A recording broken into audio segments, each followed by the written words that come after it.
Hello everyone and welcome back to the Horror Hut. Now, I know a lot of you use these videos to sleep, so before you drift off I thought it would be a fun idea if everyone can leave a comment to let me know where you are listening from in the world. Also like and subscribe if you are enjoying the episodes. Right, let's get comfy and relax and let's begin. We planned our camping trip to the Adirondacks for months. It was supposed to be a fun getaway, just me and my two best friends, Jake and Sam. We arrived late afternoon, set up our tents, and got a fire going. It was perfect. We cooked dinner, shared some beers, and talked until the stars came out. The woods were peaceful, just the sounds of nature around us. We went to bed around midnight, excited for a day of hiking and exploring. I woke up suddenly in the middle of the night. It was quiet, too quiet. I could hear something outside, the sound of someone moving around. At first, I thought it was an animal, but then I heard whispers. My heart started pounding. I nudged Jake, who was in the tent with me, and whispered that I heard something. He listened and heard it too. We both sat there, straining to hear what was going on. We decided to peek out of the tent. What we saw made my blood run cold. There were two men, strangers, rummaging through our gear. They were dressed in dark clothes, and one of them had a knife. I could see Sam's tent was unzipped, and he was still asleep. I motioned for Jake to stay quiet. We had no idea who these guys were or what they wanted. Jake and I exchanged looks, trying to figure out what to do. We didn't have any weapons, just some kitchen knives and a hatchet we brought for chopping wood. We didn't want to confront them directly, but we couldn't just sit there and let them take our stuff or hurt Sam. We decided to wake Sam up quietly. I crawled over to his tent and gently shook him awake. He looked confused but stayed silent when he saw the situation. We whispered a quick plan. We would try to scare them off, make them think there were more of us or that we were armed. We gathered our courage and stepped out of the tents, making as much noise as possible. Jake grabbed the hatchet and Sam picked up a heavy branch. I held a flashlight, shining it directly at the men. "Hey! What the hell are you doing?" I shouted, trying to sound braver than I felt. The two men froze, then turned to face us. One of them smirked and stepped forward, the knife glinting in the flashlight beam. "We're just taking what we need," he said, his voice low and menacing. "You got a problem with that?" My heart was pounding, and I could barely think straight. "Yeah, we have a problem," Jake said, holding the hatchet up. "Get the hell out of here before things get ugly." The second man, who had been silent, suddenly lunged at Sam, knocking the branch out of his hands. Sam fell backward, and the man stood over him, ready to strike. Jake and I reacted without thinking. I swung the flashlight at the first man's face, and Jake charged at the second man with the hatchet raised. The flashlight connected, and the man staggered back, cursing. Jake tackled the second man, and they both went down in a heap. Sam scrambled to his feet and grabbed the branch again, swinging it wildly. The situation was chaos. The men fought back hard, and it was clear they were used to this kind of thing. Somehow, we managed to get the upper hand. The first man, bleeding from a cut on his forehead, stumbled away, shouting for his friend to retreat. The second man kicked Jake off and ran after his partner, both of them disappearing into the darkness. We stood there, breathing hard, adrenaline pumping, unsure if they were really gone or just regrouping. We quickly gathered our gear, packing up as fast as we could. We decided it was too dangerous to stay. We didn't know if those guys would come back with more people or weapons. The hike back to the car in the dark was tense, every sound making us jump. When we finally reached the car, we piled in and locked the doors. None of us spoke much on the drive back, still shaken from the encounter. We reported the incident to the park rangers the next day, but we never found out who those men were or why they targeted us. That trip changed everything. The woods didn't feel safe anymore. We still go camping, but we're more cautious now. We never go unarmed, and we always stay in places where there are other people around. That night in the Adirondacks was the scariest experience of my life, and I'm just glad we made it out alive.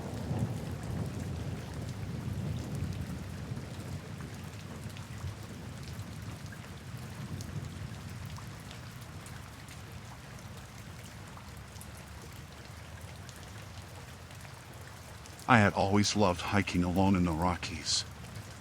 It was my escape from the noise and stress of the city. That weekend, I decided to spend a few days in the backcountry, away from everything. The first day was perfect, clear skies, fresh air, and the kind of peace you only find in nature. I set up my camp near a small stream as the sun started to set. As I was cooking my dinner, I felt a strange sensation, like I was being watched. I looked around but didn't see anyone. I told myself it was just my imagination and tried to shake off the feeling. But it wouldn't go away. Every rustle of the leaves, every snap of a twig made my heart jump. After dinner, I decided to explore the area a bit before it got too dark. That's when I saw him. A man standing far off in the distance, half hidden behind some trees. He was just standing there, not moving. I waved, trying to be friendly, but he didn't respond. He just stood there, staring at me. I felt a chill run down my spine. I quickly returned to my camp, my mind racing. Who was he? Why was he just standing there? I tried to convince myself he was another hiker, maybe just curious or lost. But deep down, I felt something was wrong. As night fell, I kept looking over my shoulder, expecting to see him again. I decided to stay awake for a while, just to be safe. I kept my flashlight and a knife close by. Hours passed, and I didn't see or hear anything unusual. I started to think maybe he had left. I finally fell asleep, but it was a restless sleep. I woke up several times, my heart pounding, sure I had heard something. Each time, it was nothing. Just the wind or an animal moving through the brush. But around 3 a.m., I woke up to a distinct sound, footsteps. Slow, deliberate footsteps coming towards my tent. I held my breath, clutching my knife tightly. The footsteps stopped right outside my tent. I could see the shadow of a person standing there. My heart was pounding so hard I thought it would burst out of my chest. I didn't move, didn't make a sound. The shadow stayed there for what felt like an eternity, then slowly moved away. I didn't sleep at all after that. As soon as the first light of dawn broke, I packed up my camp as quickly and quietly as I could. I decided to cut my trip short and head back to my car. The trail back was long and difficult, but I didn't care. I just wanted to get out of there.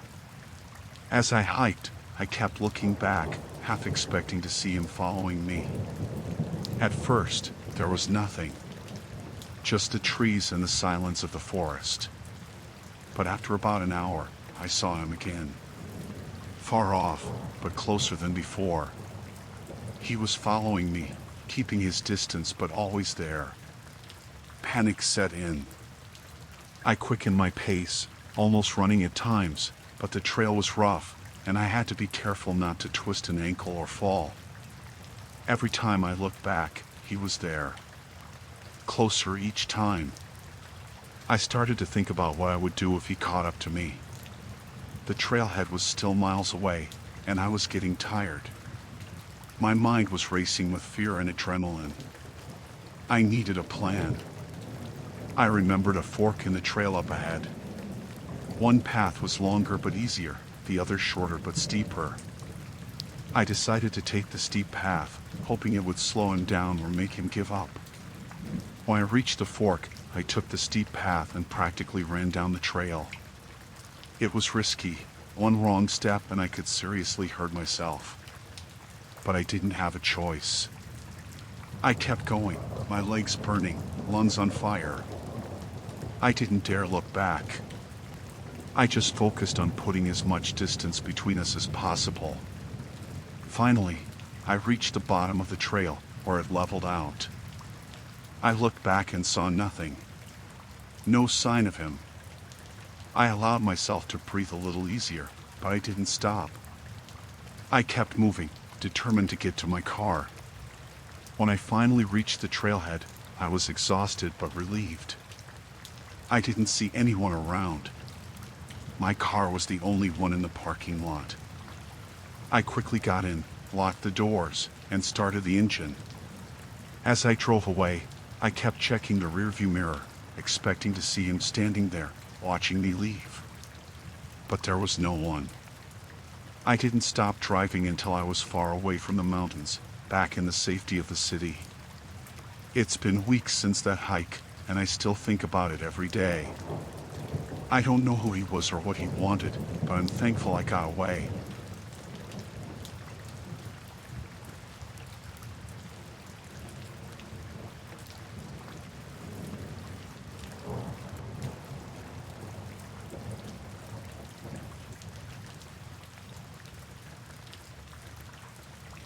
It was supposed to be a peaceful getaway, just me and Mark in the remote forests of Oregon. We both needed a break from work and the constant noise of the city. We drove for hours to reach the campsite, a spot Mark had found online that promised solitude and beauty. When we arrived, the place was everything we hoped for: dense trees, a clear stream nearby, and the kind of silence that felt both soothing and eerie. We set up our tent, made a fire, and cooked dinner. As the sun started to set, we noticed another campsite about 100 yards away. At first, it was a bit disappointing. We had come all this way to be alone, but there they were, two other people setting up their camp. Mark waved at them, and they waved back. They seemed friendly enough, a man and a woman, both probably in their early 30s like us. After dinner, we decided to go over and say hi. It seemed rude to ignore them, and we figured it might be nice to have some company. We walked over, introduced ourselves, and they told us their names, Dan and Lisa. They were from Portland, out here for the same reason we were, to escape and enjoy nature. We chatted for a while, shared a few laughs, and even exchanged stories about our lives in the city. They seemed normal, maybe a bit too eager to befriend us, but we didn't think much of it. As it got darker, we headed back to our campsite. Mark suggested we stay up a bit longer and enjoy the stars. We sat by the fire, talking and laughing. But I couldn't shake a strange feeling. There was something off about Dan and Lisa. I told myself I was just being paranoid, but the feeling lingered. We went to bed, but I couldn't sleep. I kept hearing noises outside, rustling leaves, twigs snapping. I nudged Mark awake. He listened for a moment and said it was probably just animals. He fell back asleep, but I stayed awake, my heart racing every time I heard a sound. Eventually, exhaustion took over, and I drifted off. The next morning, we decided to go for a hike. As we were getting ready, Dan and Lisa came over. They invited us to join them, saying they knew a great trail with an amazing view. Mark was all for it, but I hesitated. Something about the way they looked at us made me uneasy. But I didn't want to seem rude or paranoid, so I agreed. The hike started off fine. The trail was beautiful, just like they said. But as we walked, Dan and Lisa kept whispering to each other, glancing back at us with strange expressions. Mark didn't seem to notice, but I couldn't ignore it. My anxiety grew with every step. We reached the viewpoint, and it was breathtaking. We all stood there, taking in the view. But then, out of nowhere, Dan asked us a weird question. He wanted to know if anyone knew we were out here, if we told anyone exactly where we were camping. Mark answered casually, saying our families knew we were in the area but not the exact spot. Dan and Lisa exchanged a quick look that sent chills down my spine. On the way back, I whispered to Mark that we needed to leave. He looked at me like I was overreacting, but I insisted. He finally agreed, probably just to calm me down. When we got back to our campsite, we packed up as quickly as we could. Dan and Lisa came over, asking why we were leaving so soon. Mark made up an excuse about needing to get back to the city. As we were packing, I noticed Lisa rummaging through our stuff, pretending to help but clearly looking for something. I confronted her, and she backed off, laughing it off like it was no big deal. We finished packing, said a hurried goodbye, and drove off. As we left, I looked back and saw Dan and Lisa standing there, watching us with those unsettling smiles. The drive back was tense. I kept looking over my shoulder, half expecting to see their car following us. We finally got back to the city, and I felt a huge sense of relief. We told our friends about the trip, leaving out the creepy parts. Mark thought I was just being paranoid, but I couldn't shake the feeling that something bad would have happened if we stayed. A few days later, I saw a news report about a couple who had gone missing in the same area we were camping. They described the couple, and my heart skipped a beat. It was Dan and Lisa. The police found their campsite abandoned, no signs of a struggle, just gone. I don't know what happened to them, and part of me doesn't want to know. I'm just glad we got out of there when we did. I haven't been camping since.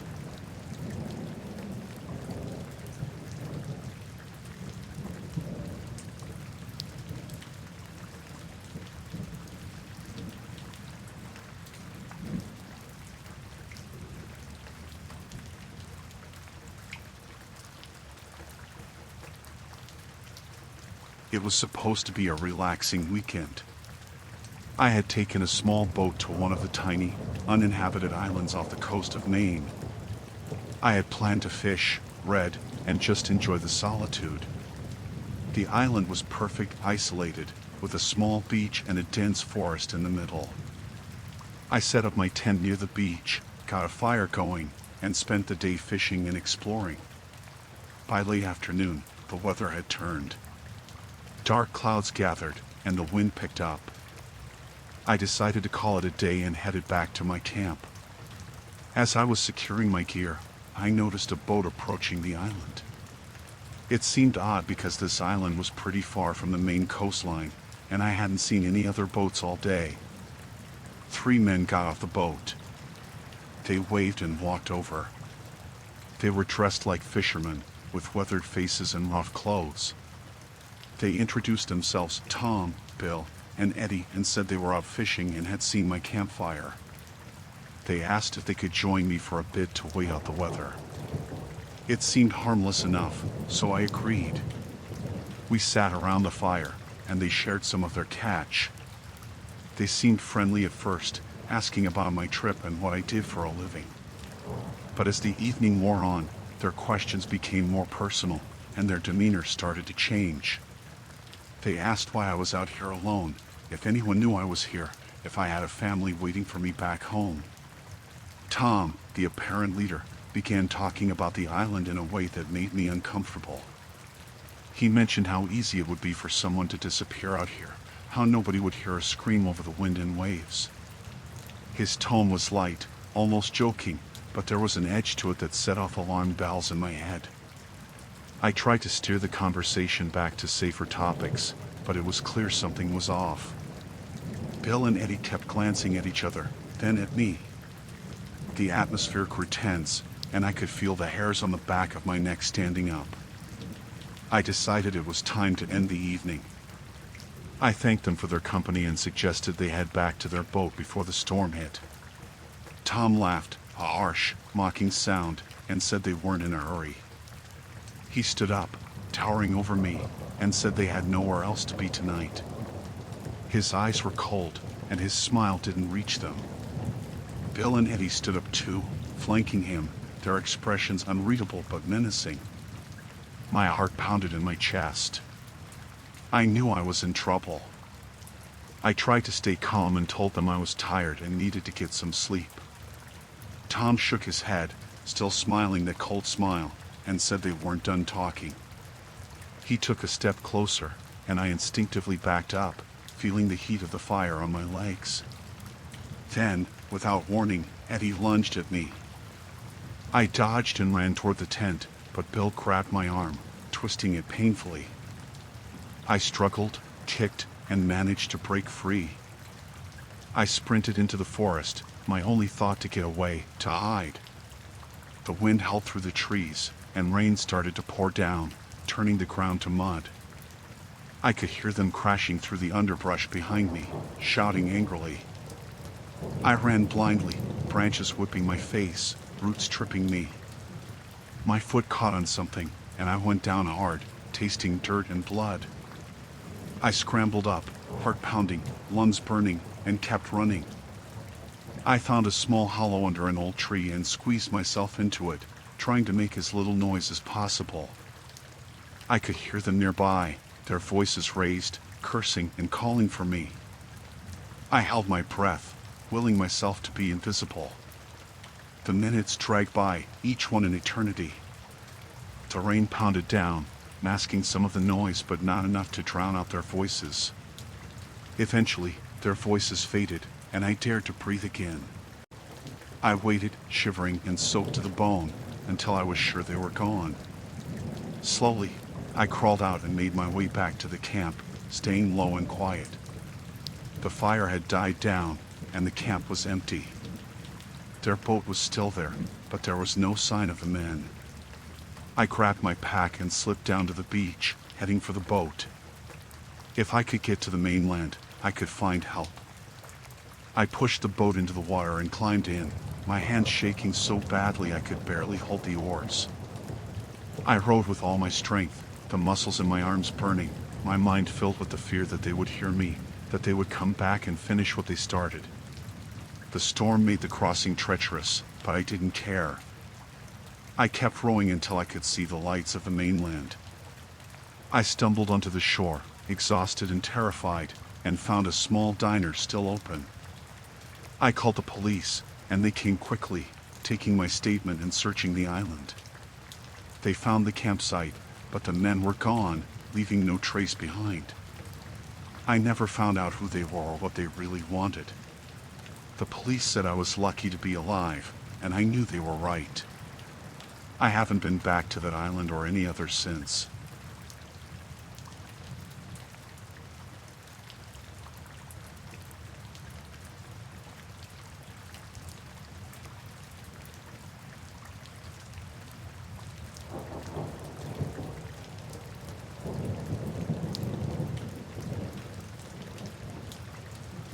I decided to take a solo hiking trip in the Arizona desert, a chance to clear my head and get away from everything. I had planned my route carefully, packed enough supplies, and told a friend where I was going. The first day went smoothly, the landscape was stunning, and the sense of solitude was exactly what I needed. But on the second day, things started to go wrong. I had miscalculated my path and ended up far off my intended route. By the time I realized my mistake, I was already low on water. The sun was relentless, and the heat was oppressive. I tried to retrace my steps, but everything looked the same. The cacti and rock formations that had seemed so beautiful now looked menacing. By afternoon, I was completely lost and had no water left. My mouth was dry, and I felt dizzy. Panic started to set in, but I forced myself to stay calm and keep moving. I knew if I could find a road or a trail, I might find help. As the sun began to set, I spotted a figure in the distance. It was a man walking towards me. I felt a wave of relief. When he got closer, I could see he was dressed in outdoor gear, like me, and had a backpack. He smiled and asked if I was lost. I told him my situation, and he offered me some water, which I gratefully accepted. He introduced himself as Mark and said he knew the area well. He offered to guide me back to the nearest road. Something about him seemed off, but I was too desperate and exhausted to question it. As we walked, he kept asking me personal questions, where I was from, if anyone knew I was out here. It made me uneasy, but I tried to brush it off. After a while, we reached a rocky outcrop. Mark suggested we rest for a bit. He pulled out some food and shared it with me. I felt a bit more at ease, but there was still a nagging feeling in the back of my mind. As we ate, he kept looking around nervously, and his smile never quite reached his eyes. When we started walking again, I noticed we were heading deeper into the desert, not towards any road. I asked him about it, and he said he knew a shortcut. But his tone was different now, more insistent. My unease grew. I glanced at his backpack and saw something metallic sticking out, a knife. I felt a surge of fear and knew I had to get away. I slowed my pace, pretending to be more exhausted than I was, and let him walk ahead a bit. When he was a few steps ahead, I turned and ran. I heard him shout behind me, but I didn't look back. I just kept running. The desert terrain was harsh, and my legs felt like lead. I stumbled several times, scraping my knees and hands, but I kept going. I could hear Mark behind me, his footsteps getting closer. The fear gave me strength, and I pushed myself harder. Eventually, I found a narrow ravine and scrambled down into it, hoping to lose him. I crouched behind a large rock, trying to catch my breath and keep quiet. I could hear him above, calling out angrily, but he didn't come down.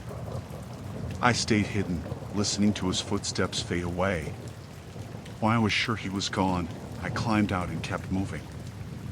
I was disoriented and exhausted, but I knew I had to find help. The night was cold, and I had no idea where I was going.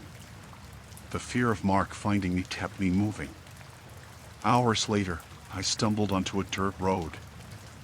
I followed it, praying it would lead to civilization. Just as dawn was breaking, I saw headlights in the distance. I waved frantically, and the car stopped. A couple got out and asked what happened. I told them everything, and they took me to the nearest town. The police were called, and they searched the area but didn't find Mark. They said I was lucky to be alive and warned me about the dangers of hiking alone. I learned my lesson the hard way. What was supposed to be a peaceful hike turned into a nightmare I'll never forget. Now, every time I think about going hiking again, I remember Mark's face, his questions, and the terror of running through the desert at night.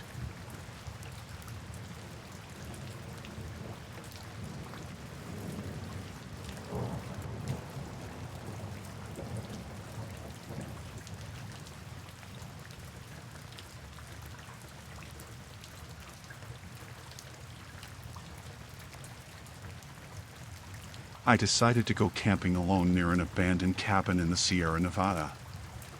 I had heard about the spot from a friend who said it was a great place to get away from everything.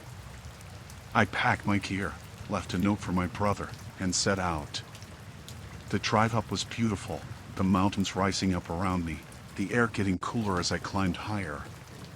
When I reached the area, I parked my car at the end of a dirt road and hiked a couple of miles to the cabin. It looked just like my friend had described, old, weathered wood, a sagging roof, and windows that were mostly broken. I set up my tent a little ways away, preferring the open space to the musty interior of the cabin. The first night was peaceful. The sounds of the forest were comforting, and the stars were incredibly bright. I had a small campfire going and roasted some hot dogs, feeling a sense of contentment I hadn't felt in a while. I went to bed early, looking forward to a day of exploring the next morning. When I woke up, I noticed something strange. There were footprints around my campsite that hadn't been there before. They were fresh, and definitely not mine. I felt a chill run down my spine. I hadn't seen anyone else on my hike up, and the idea that someone had been near my camp while I slept was unsettling. I decided to investigate the cabin. Maybe someone else was camping nearby, and I could figure out what was going on. As I approached the cabin, I heard voices. Peeking through a gap in the wall, I saw a group of people inside. They looked rough, like they had been living out here for a while. Their clothes were dirty and torn, and they had a makeshift camp set up inside the cabin. I backed away slowly, not wanting to draw attention to myself. But as I turned to leave, I stepped on a twig, and it snapped loudly. The voices inside the cabin went silent, and then I heard someone shout, "Who's out there?" Panic surged through me, and I took off running back towards my campsite. I reached my tent and started packing up as quickly as I could. My hands were shaking, and I kept looking over my shoulder, expecting to see someone coming after me. As I was stuffing my sleeping bag into my pack, I heard footsteps behind me. I turned around and saw one of the men from the cabin standing there, watching me. "Hey," he said, his voice low and menacing. "What are you doing out here?" "I was just leaving," I stammered, trying to sound calm. "I didn't mean to intrude." "You shouldn't have come here," he said, taking a step closer. "This is our place." I nodded, slinging my pack over my shoulder. "I'm sorry. I'll go now." But as I tried to walk past him, he grabbed my arm. "Not so fast," he said. "We need to make sure you don't tell anyone about us." My heart pounded in my chest as I realized how much trouble I was in. I looked around, but there was no one else in sight. The man called out, and two more men emerged from the trees. They surrounded me, and I knew I had to think fast. I decided to make a break for it. I shoved the man holding me as hard as I could and took off running. I heard them shouting behind me, but I didn't look back. I just ran, dodging through the trees, trying to put as much distance between us as possible. I could hear them crashing through the underbrush, getting closer. My lungs burned, and my legs felt like they were going to give out, but I kept going. I stumbled upon a creek and followed it, hoping the water would cover my tracks. The noise of the water helped drown out their shouts, and I prayed they would lose my trail. After what felt like hours, the sounds of pursuit faded. I slowed down, exhausted and terrified. I had no idea where I was, but I knew I couldn't go back to my campsite. I needed to find help, but I was deep in the forest, miles from my car. As night fell, I found a spot to rest. I hid among some rocks, trying to stay out of sight. I didn't sleep much, too scared that they would find me. Every noise made me jump, but the night passed without incident.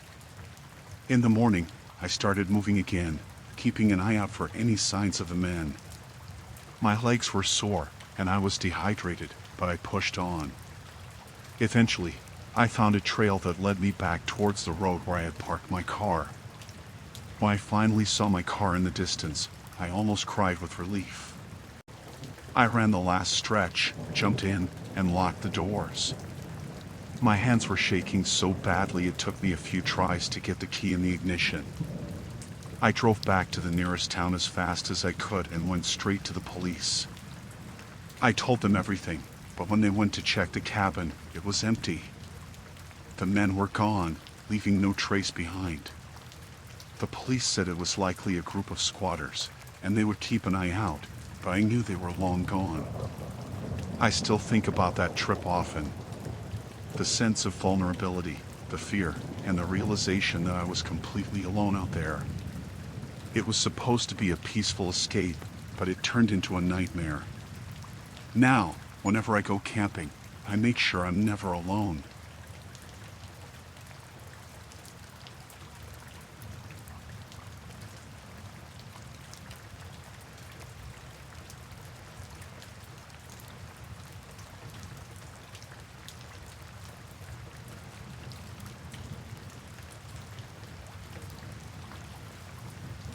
We decided to go camping by the river in Alaska, away from everything. There were 4 of us: Sarah, my boyfriend Mark, our friend Jess, and me. We packed up all our gear and drove out to the site we had picked on the map. It was a beautiful spot, right by the water, with the mountains in the distance. We set up our tents, built a fire, and settled in for what we thought would be a great weekend. The first night was perfect. We cooked dinner over the fire, laughed, and told stories. The stars were so clear, and the sound of the river was soothing. We all felt a sense of peace that only being out in nature can bring. We stayed up late, enjoying each other's company, and finally went to bed feeling content and safe. The next morning, we woke up to find fresh tracks near our campsite. They weren't from animals, but from people. It was unsettling, but we didn't think too much of it. We figured it might be other campers or hunters passing through. After breakfast, we decided to go for a hike along the river. We had been walking for about an hour when we heard voices ahead of us. As we rounded a bend, we saw a group of 3 men. They looked like hunters, dressed in camouflage with rifles slung over their shoulders. At first, they seemed friendly enough, waving and greeting us. We chatted for a bit, and they asked us where we were camping. When we told them, their demeanor changed. They started asking more questions, their tone becoming more aggressive. They asked if we had seen any game and mentioned that they had been hunting in this area for years. It felt like they were trying to intimidate us, making it clear that they considered this their territory. We decided to head back to our camp. As we walked away, I could feel their eyes on us, and it made my skin crawl. We didn't talk much on the way back, each of us lost in our thoughts. When we got back to the campsite, we discussed what had happened. Mark suggested we stay alert but not let it ruin our trip. We tried to shake off the encounter and enjoy the rest of the day. That evening, as we were sitting around the fire, we heard footsteps approaching. The same 3 hunters emerged from the darkness, their expressions even more menacing than before. They stood at the edge of our campsite, staring at us.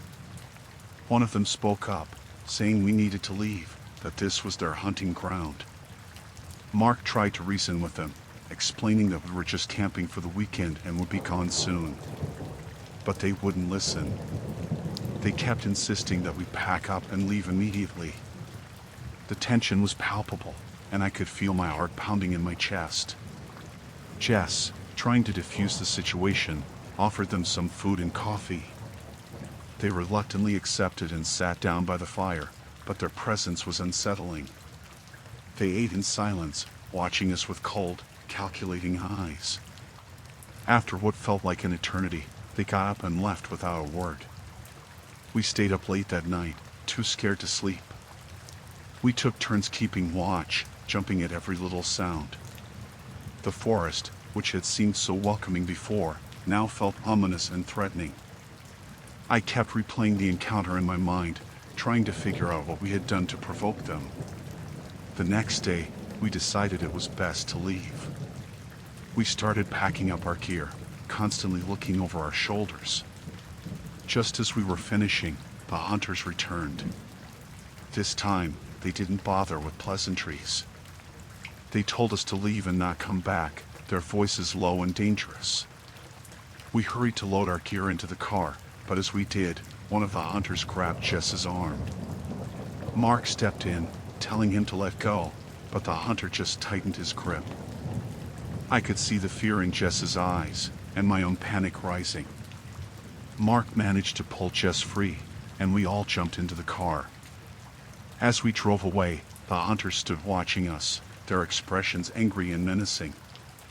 My hands were shaking so badly I could barely hold the wheel. The drive back was silent. We were all too shaken to talk. When we finally reached the nearest town, we went straight to the police. We told them what had happened, but there wasn't much they could do. The hunters hadn't technically broken any laws, and we didn't have any proof of their threats. We ended up cutting our trip short and heading home. The experience left a mark on all of us. The memory of those hunters, their cold eyes and threatening words, still haunts me. I've always loved camping, But now, the thought of going back into the wilderness fills me with a sense of dread.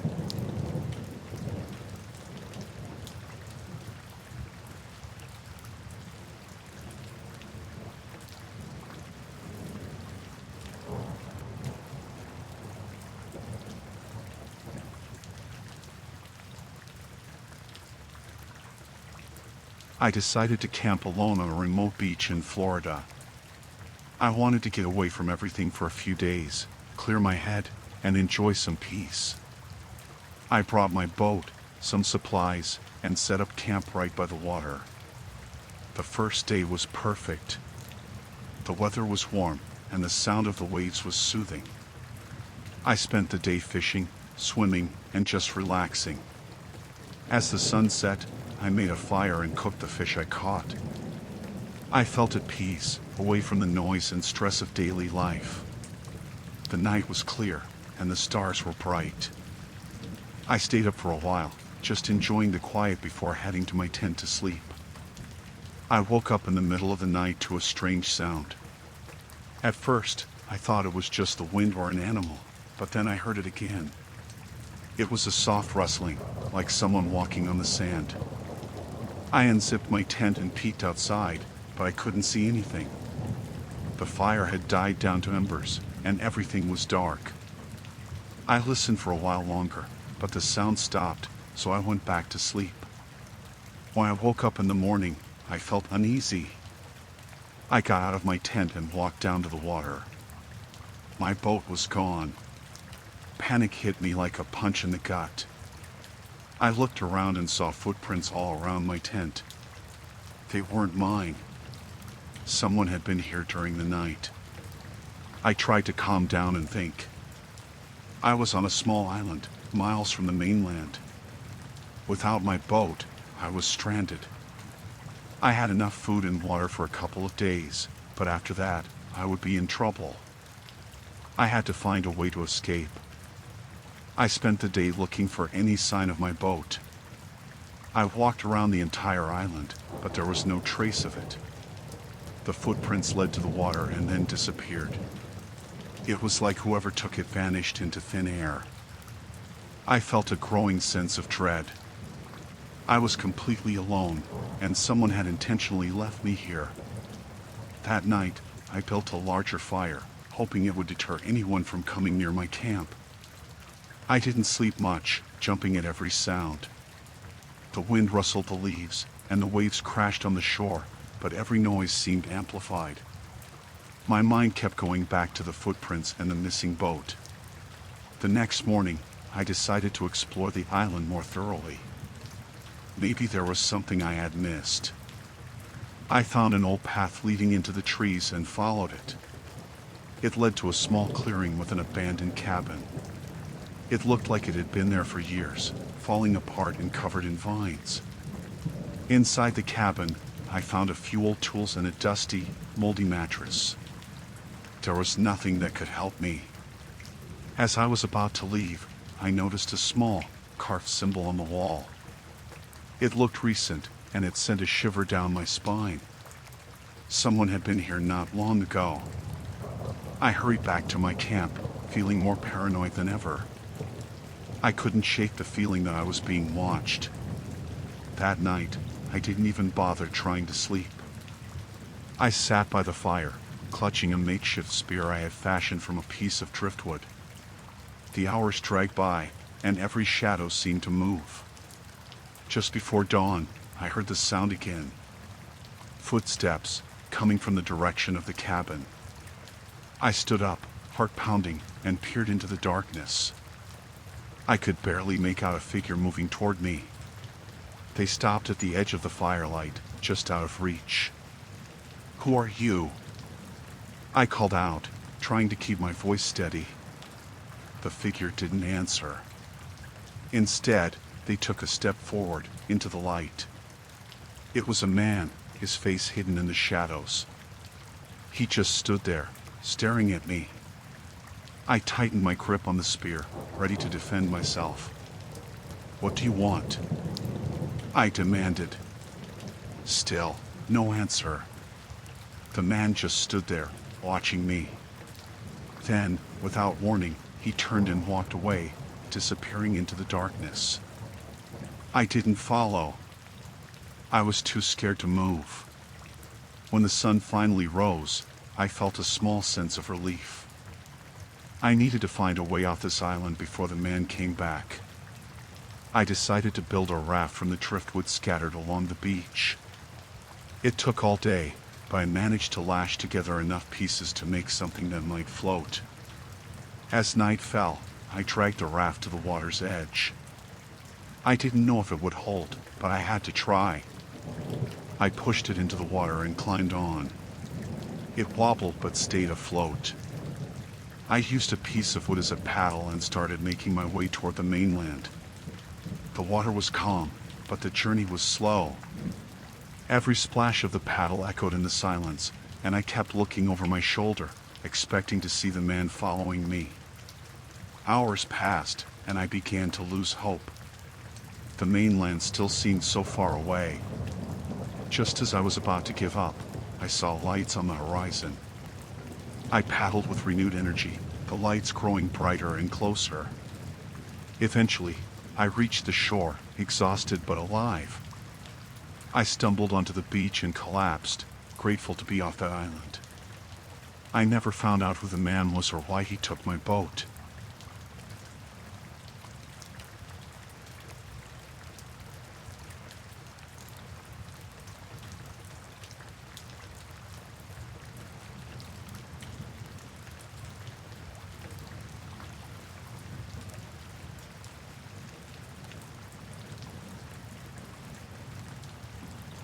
I was caught in the storm halfway through my hike. The sky had darkened so quickly, and the rain started pouring down in sheets. I had no choice but to find shelter fast. I stumbled upon a makeshift hut just off the trail. It looked sturdy enough, so I hurried inside, hoping to wait out the worst of the storm. The hut was small, just a single room with a dirt floor and walls made of old wooden planks. There was a faint smell of dampness and rot. I shook off the rain and looked around. It was surprisingly well equipped for such a rough structure. There was a cot, a small table with a few chairs, and even a stove in one corner. I thought I was alone until I heard the door creak open behind me. I turned and saw a man standing in the doorway. He was tall and scruffy, with a thick beard and eyes that seemed to look right through me. "Didn't expect to find anyone out here," he said, stepping inside and closing the door behind him. His voice was gruff, and he had a strange, unsettling smile. "I got caught in the storm," I explained. "I just needed a place to stay dry." He nodded slowly, still smiling. "You can stay. It's not safe to go back out in this weather." I thanked him, feeling a bit uneasy but grateful for the shelter. We sat in silence for a while, listening to the rain pound on the roof. He didn't say much, just stared at me with those piercing eyes. As the hours passed, the storm showed no signs of letting up. I started to feel more and more uncomfortable under his gaze. He didn't offer any food or drink, and I didn't dare ask. I just wanted the storm to end so I could leave. When night fell, he lit a small lantern. The dim light made the hut feel even more claustrophobic. He finally spoke again, his voice low and almost menacing. "You shouldn't leave," he said. "The storm is too dangerous." I nodded, though I felt a growing sense of dread. Something about his tone made me feel trapped. I decided I would leave at first light, storm or no storm. I lay down on the cot, trying to get some rest, but I couldn't sleep. Every time I closed my eyes, I felt his gaze on me. Around midnight, I heard him moving around. I opened my eyes just a sliver and saw him standing by the door, holding a large knife. My heart pounded in my chest, and I forced myself to stay still, pretending to be asleep. He walked slowly around the hut, the knife glinting in the lantern light. I could hear his heavy breathing, and my mind raced, trying to think of a way out. He finally sat back down, but he kept the knife close. I knew I had to leave before he changed his mind about letting me stay. As soon as I heard him snoring, I quietly got up and tiptoed to the door. The door creaked as I opened it, and he stirred. I froze, my heart in my throat. He didn't wake up, so I slipped outside into the pouring rain. The storm was still raging, but I didn't care. I ran as fast as I could, the rain blinding me and the wind pushing me back. I could barely see, but I kept running, praying I was heading in the right direction. The forest was dark and disorienting, and I stumbled over roots and rocks, but I didn't stop. The fear of him catching up to me was stronger than the storm. After what felt like hours, I saw a faint light ahead. I ran towards it, hoping it was another shelter or a ranger station. I burst through the trees and found myself at a small cabin with a light in the window. I pounded on the door, desperate for help. An elderly couple answered, their faces full of concern. They pulled me inside, gave me dry clothes, and listened as I told them what happened. They called the authorities, who came out to the hut. They found it empty. The man was gone, and there was no sign of him. They told me I was lucky to be alive. I never went hiking alone again. The memory of that night, of those piercing eyes and the glint of the knife, stayed with me.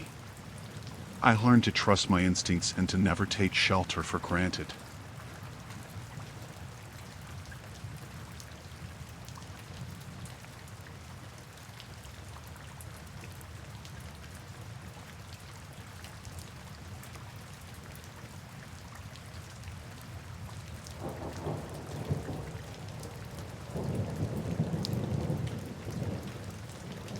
I was camping alone on a cliffside in Wales, enjoying the solitude and the breathtaking view of the rugged coastline below. It was a remote spot, far from any towns or villages, but I liked it that way. I had everything I needed: a tent, a sleeping bag, some food and water, and a sense of adventure. One evening, as the sun was setting, I noticed a figure approaching my campsite. At first, I thought it might be another hiker, but as he got closer, I realized there was something off about him. He moved with a strange, jerky gait, and his eyes darted around nervously. "Hello there," he said, his voice high-pitched and shaky. "Mind if I join you for the night?" I hesitated, unsure of what to say. He seemed harmless enough, but there was something about him that set off alarm bells in my head. Still, I didn't want to be rude, so I reluctantly agreed. As the night wore on, I couldn't shake the feeling of unease that had settled over me. The man didn't say much, but whenever I tried to make conversation, he would just stare at me with those unsettling eyes. I started to regret letting him into my campsite, but there wasn't much I could do about it now. Eventually, I decided to turn in for the night, hoping that sleep would bring some relief from my growing anxiety. I crawled into my sleeping bag and closed my eyes, but I couldn't shake the feeling that I was being watched. I must have dozed off at some point because I woke up to the sound of rustling outside my tent. My heart pounded in my chest as I listened, straining to hear any movement. Then, I heard the unmistakable sound of someone unzipping the tent flap. I froze, my mind racing with fear. Who was it? What did they want? I tried to stay calm as I waited for them to make their move. "Time to go," a voice whispered from outside the tent. It was the man from earlier, and he sounded angry. I didn't hesitate. I grabbed my things and scrambled out of the tent, my heart pounding in my chest. The man was standing there, his eyes blazing with fury. "You can't leave," he said, his voice low and menacing. "Not until I say so." I didn't stick around to find out what he meant. I turned and ran as fast as I could, my feet slipping on the rocky ground as I made my way down the cliffside. I could hear him behind me, shouting and cursing, but I didn't dare look back. I reached the bottom of the cliff and kept running, not stopping until I reached the nearest town. I found a police station and told them what had happened, and they promised to send someone out to investigate. I spent the rest of the night in a hotel room, unable to sleep for fear that the man would find me. But when morning came, there was still no sign of him. The police searched the area but found no trace of the man or his campsite. It was as if he had vanished into thin air. I never went camping alone again, and I always made sure to tell someone where I was going and when I expected to be back. To this day, I still wonder what would have happened if I hadn't managed to escape. But one thing's for sure, I'll never forget the terror of that night, alone on a cliffside in Wales, with a madman on the loose.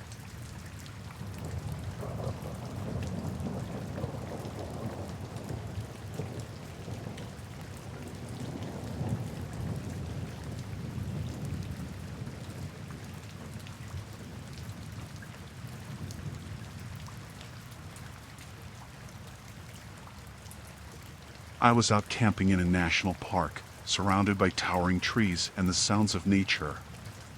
It was peaceful, just the way I liked it. But one night, things took a turn for the worse. I was sitting by the campfire, roasting marshmallows and enjoying the quiet, when I heard footsteps approaching. I looked up to see a man wearing a ranger uniform coming towards me. He seemed friendly enough, but there was something about him that made me uneasy. He introduced himself as Ranger Mark and asked if he could join me by the fire. I hesitated for a moment, but then I figured it couldn't hurt to have some company. So I nodded and gestured for him to sit down. We chatted for a while, and I started to relax in his presence. But then he started asking me strange questions, like where I was from and if I was camping alone. I tried to brush it off, but his questions were making me increasingly uncomfortable. Eventually, I decided to call it a night and head back to my tent. But as I got up to leave, Ranger Mark grabbed my arm and pulled me back. "Where do you think you're going?" he asked, his voice cold and menacing. I tried to pull away, but his grip was too tight. I could feel my heart racing as I realized that something was seriously wrong. "Let go of me!" I shouted, panic rising in my chest. But Ranger Mark just laughed and dragged me towards his truck. I struggled and fought as hard as I could, but he was too strong. He threw me into the back of the truck and slammed the door shut behind me. I was trapped, with no way out and no idea what he was planning to do to me. I screamed for help, but we were deep in the woods, far from anyone who could hear me. I was completely at his mercy, and I didn't know if I would ever make it out alive. But then, just when I thought all hope was lost, I heard the sound of another car approaching. Ranger Mark cursed under his breath and quickly drove off into the night, leaving me behind in the darkness. I waited until I was sure he was gone, and then I crawled out of the truck and ran as fast as I could back to my campsite. I packed up my things in record time and didn't stop running until I reached the nearest ranger station. I told them everything that had happened, and they immediately launched an investigation. They found Ranger Mark's truck abandoned in the woods, but there was no sign of him anywhere. I was shaken to my core by the encounter, but I was alive, and that was all that mattered. I vowed never to go camping alone again, and I made sure to tell everyone I knew about what had happened to me. To this day, I still shudder at the memory of that night in the national park, and I can't help but wonder what might have happened if I hadn't managed to escape. But one thing's for sure, I'll never forget the terror of being stalked by someone I thought I could trust.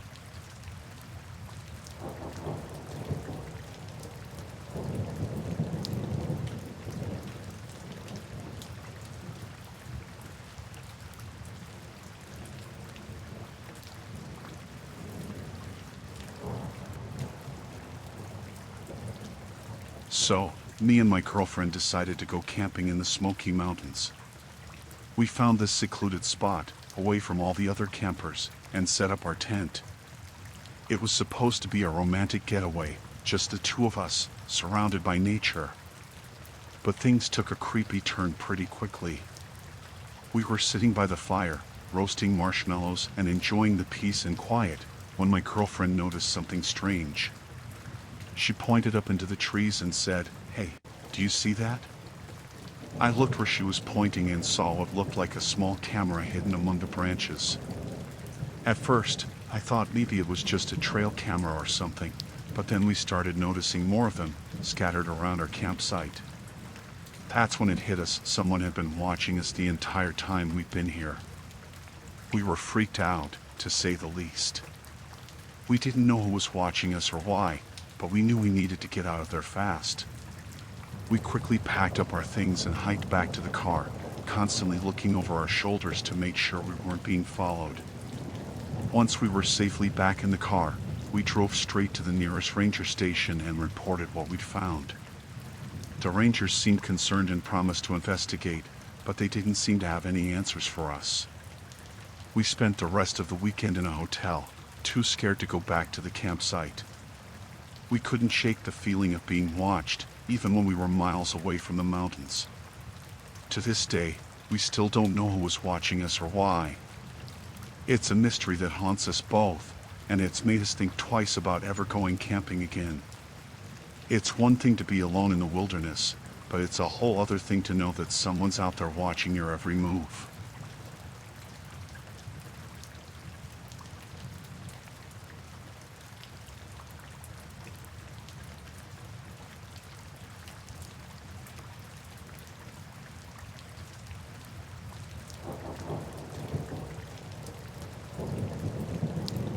I was out camping alone in the Canadian wilderness, just me and the trees. It was supposed to be a peaceful getaway, a chance to disconnect from the world and recharge. But things took a dark turn pretty quickly. I was sitting by the fire one night, roasting marshmallows and enjoying the solitude, when I heard something moving in the bushes nearby. At first, I thought it might be a bear or a deer, but then I saw a man emerging from the trees, looking wild and desperate. He had this crazed look in his eyes, like he hadn't slept in days. He stumbled over to my campsite and collapsed on the ground, breathing heavily. I didn't know what to do. I was scared, but I also felt sorry for him. He looked like he needed help, so I offered him some food and water. But as soon as he started eating, I noticed something wasn't right. He kept glancing around nervously, like he was expecting someone to jump out of the bushes at any moment. I tried to make small talk, asking him where he was from and what he was doing out here in the middle of nowhere. But he was evasive, avoiding my questions and giving me vague answers. That's when I started to suspect that something was seriously wrong. I didn't know who this guy was or what he was capable of, but I knew I needed to get away from him as soon as possible. I tried to make excuses, saying I needed to go for a walk or get some more firewood. But he wouldn't let me leave. He grabbed my arm and held on tight, his grip like iron. I was terrified. I didn't know what he was planning to do to me, but I knew I couldn't stay there any longer. I needed to come up with a plan, and fast. I waited until he was asleep, then quietly slipped out of my tent and crept away into the darkness. I didn't know where I was going or what I was going to do, but I knew I had to get as far away from him as possible. I stumbled through the woods for what felt like hours, my heart pounding in my chest with every step. I was exhausted and terrified, but I couldn't stop running. Finally, just when I thought I couldn't go on any longer, I saw a light in the distance, the glow of a cabin nestled among the trees. I stumbled towards it, praying that whoever lived there would help me. I banged on the door, shouting for help until finally, it swung open and a man appeared, looking surprised to see me. I must have looked a mess, my clothes torn and dirty, my face streaked with tears. But he didn't ask any questions. He just pulled me inside and gave me a warm blanket and a hot cup of tea. I tried to explain what had happened, but my words came out in a jumbled mess. All I could think about was the man in the woods, and how he had almost taken me hostage. The man listened patiently, his expression grave. When I had finished, he told me that I was lucky to have escaped, that the man who had found me was a dangerous fugitive who had been hiding out in the woods for weeks. He said he would call the police and get them to come and take me to safety. And as I sat there in the warmth of the cabin, surrounded by strangers who had saved my life, I felt an overwhelming sense of relief wash over me. I had survived. I had made it out alive. And I vowed never to go camping alone again, not after what I had been through.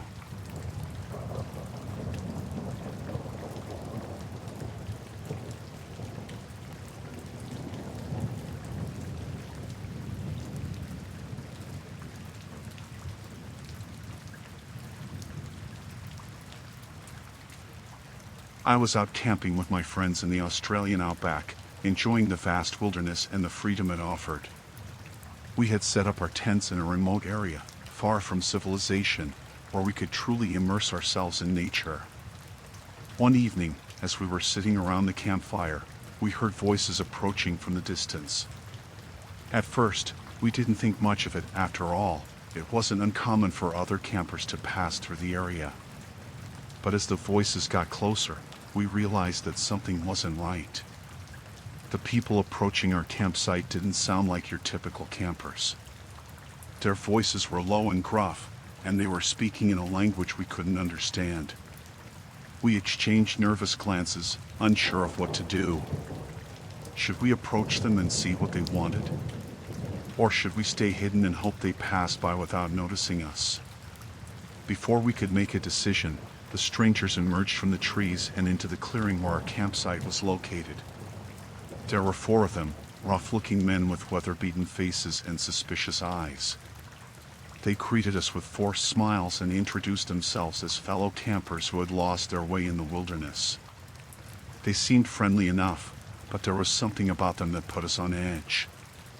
We offered them some food and water, hoping to be hospitable and diffuse the tension. But as they ate, they started asking us strange questions about our supplies, our weapons, and whether we were alone out here in the wilderness. Alarm bells started ringing in my head.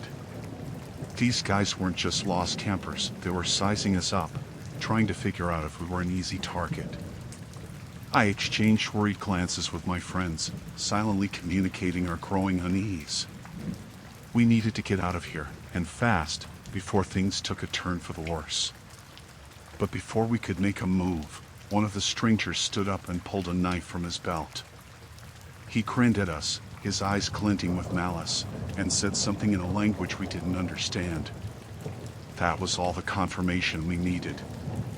These guys weren't lost campers, they were dangerous criminals, and we were in serious trouble. We scrambled to our feet, ready to make a run for it, but the strangers were faster. They surrounded us, blocking our escape routes and brandishing their weapons menacingly. I felt a surge of fear coursing through my veins. We were outnumbered and outgunned, with nowhere to run and no one to help us. But we refused to give up without a fight. We banded together, our hearts pounding in our chests, and prepared to defend ourselves against whatever these strangers had planned. The tension was thick enough to cut with a knife as we faced off against each other, neither side willing to back down. It was a standoff, a battle of wills in the middle of the Australian Outback. But just when it seemed like things couldn't get any worse, we heard the sound of approaching footsteps from the distance. It was the sound of rescue, of salvation, of someone coming to save us from our terrifying predicament. We held our breath as the footsteps drew closer, praying that it wasn't too late, that help had arrived in time to save us from the clutches of these dangerous strangers. And then, emerging from the trees and into the clearing, came a group of park rangers, their faces grim and determined. They had been alerted to our situation by a passing hiker who had seen the commotion from a distance. With the arrival of the park rangers, the tables were turned. The strangers, realizing they were outnumbered, dropped their weapons and surrendered without a fight. We were safe. We were alive. And as we were escorted back to civilization by the park rangers, we breathed a sigh of relief, grateful to have escaped from our terrifying ordeal in the Australian Outback.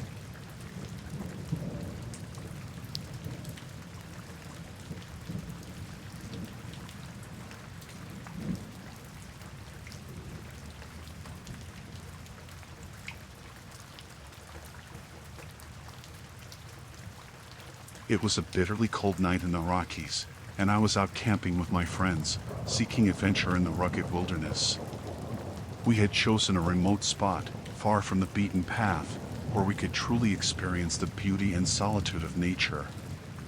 But as the night wore on, a fierce snowstorm descended upon us, blanketing the landscape in a thick layer of snow and ice.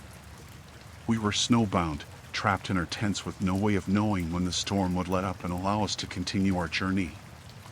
As we huddled together for warmth, the sound of footsteps crunching through the snow caught our attention. We peered out of our tents and saw a man approaching our campsite, his face obscured by the falling snow. He claimed to be lost, saying that he had been hiking in the mountains when the storm hit and he had become disoriented. His story seemed plausible enough, but there was something about him that set off alarm bells in my mind. His eyes were cold and calculating, and his movements were deliberate and controlled. He didn't seem like someone who was genuinely lost, he seemed like someone who had a hidden agenda. I exchanged worried glances with my friends, silently communicating our growing unease. We didn't know what this man was capable of, and we didn't want to find out the hard way. We offered him some food and water, hoping to be hospitable and defuse the tension. But as he ate, he started asking us strange questions about our supplies, our weapons, and whether we were alone out here in the wilderness. I felt a chill run down my spine. This guy wasn't just lost, he was sizing us up, trying to figure out if we were an easy target. Before we could react, the man's demeanor changed. His friendly facade slipped away, revealing the true menace beneath. He lunged at us, his eyes filled with malice, and we knew that we were in serious trouble. We scrambled to our feet, ready to defend ourselves against this unexpected threat. But the man was faster and stronger than we had anticipated, overpowering us with ease. I felt a surge of fear coursing through my veins as he advanced towards us, his intentions clear. He meant to do us harm, and there was nothing we could do to stop him. But just when it seemed like all hope was lost, a sudden noise echoed through the snow-covered landscape. It was the sound of approaching rescue, of salvation, of someone coming to save us from our terrifying predicament. We held our breath as the noise drew closer, praying that it wasn't too late, that help had arrived in time to save us from the clutches of this dangerous man. And then, emerging from the swirling snowstorm, came a group of park rangers, their faces grim and determined. They had been alerted to our situation by a passing hiker who had seen the commotion from a distance. With the arrival of the park rangers, the tables were turned. The man, realizing he was outnumbered and outmatched, fled into the wilderness, disappearing into the night. We were safe. We were alive.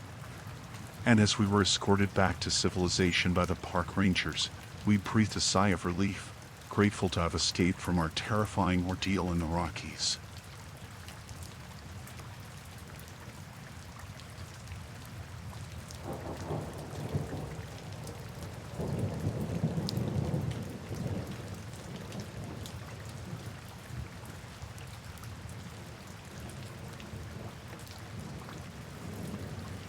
The wind howled through the rugged landscape of the Scottish Highlands as I trudged along, my backpack heavy with supplies for my solo camping trip.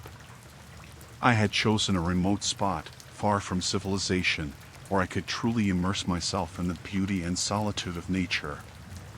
But as I ventured deeper into the wilderness, I stumbled upon something that sent shivers down my spine: an abandoned campsite, nestled among the trees, with no sign of its former occupants.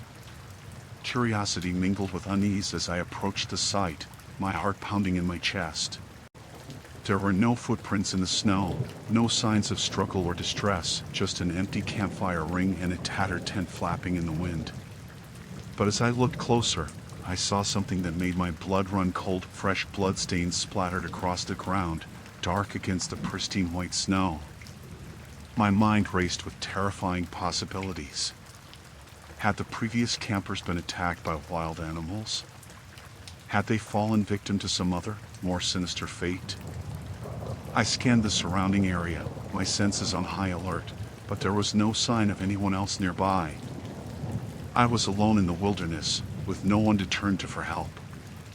Fear gnawed at the edges of my mind as I realized that I was not safe here, that whoever or whatever had left behind those bloodstains could still be lurking nearby, waiting to strike. I made a hasty decision to abandon my plans and leave the campsite behind, my heart pounding with every step as I retraced my path through the snow-covered forest. But as I hurried along, a sense of dread settled over me like a heavy blanket. I couldn't shake the feeling that I was being watched, that unseen eyes were tracking my every move from the shadows. I quickened my pace, my breath coming in ragged gasps, but the feeling of unease only grew stronger with each passing moment. It was as if the very air around me was thick with malevolence, as if some unseen force was closing in on me from all sides. And then, just as I thought I couldn't bear it any longer, I heard a sound, a low, guttural growl, echoing through the trees like a warning from the depths of the forest. My blood ran cold as I realized that I was not alone out here, that there was something out there in the darkness, something dangerous and hungry and all too real.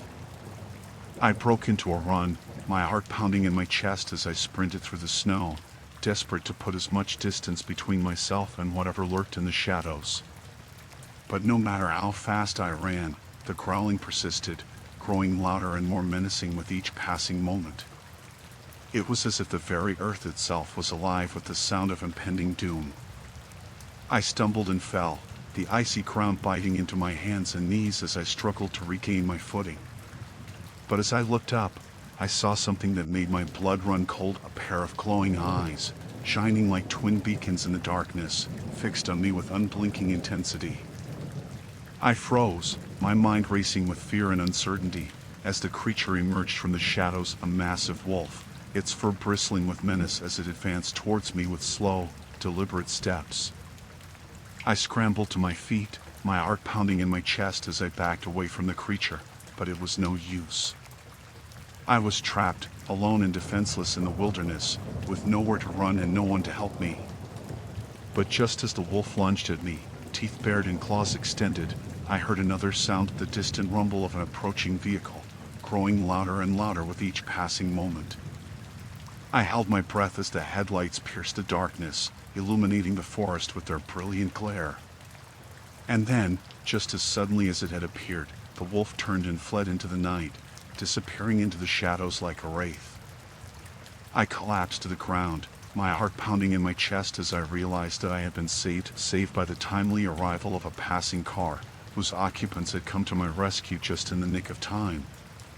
As they helped me to my feet and led me back to civilization, I couldn't shake the feeling that I had narrowly escaped a fate worse than death, that I had come face to face with something ancient and primal and utterly terrifying in the heart of the Scottish Highlands. But as I looked back at the abandoned campsite, now nothing more than a dark silhouette against the snowy landscape, I knew that I would never forget the horrors I had witnessed there, or the chilling realization that I was now alone in the wilderness, not by a long shot.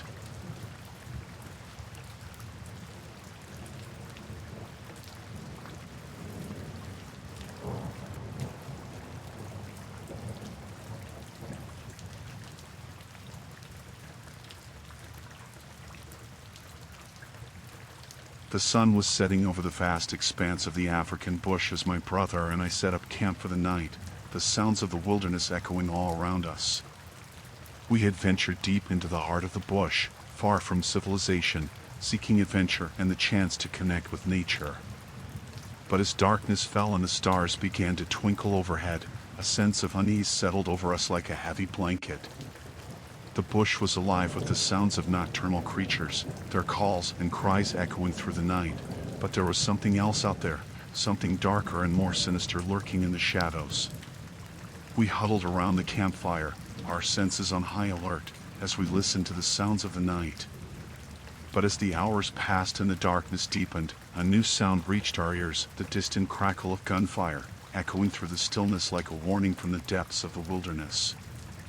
Fear gripped my heart as I realized what we were hearing: poachers, ruthless men who would stop at nothing to get what they wanted. We had stumbled upon their illegal activities, and now our lives were in grave danger. My brother and I exchanged a silent glance, our eyes wide with fear, as we realized the gravity of our situation. We were alone in the African bush, with no one to turn to for help, and the poachers were closing in on us with each passing moment. We knew we had to act fast if we were to have any hope of surviving the night. With trembling hands, we doused the campfire and gathered our belongings, moving quickly and quietly through the darkness, trying to put as much distance between ourselves and the poachers as possible. But no matter how fast we ran, the sound of gunfire grew louder and more menacing with each passing moment, drawing ever closer to our hiding place in the heart of the bush. Panic surged through my veins as I realized that we were being hunted, that the poachers were closing in on us with ruthless determination. We had nowhere to run, nowhere to hide, and our only hope of survival lay in outsmarting our pursuers and finding a way to escape the bush alive.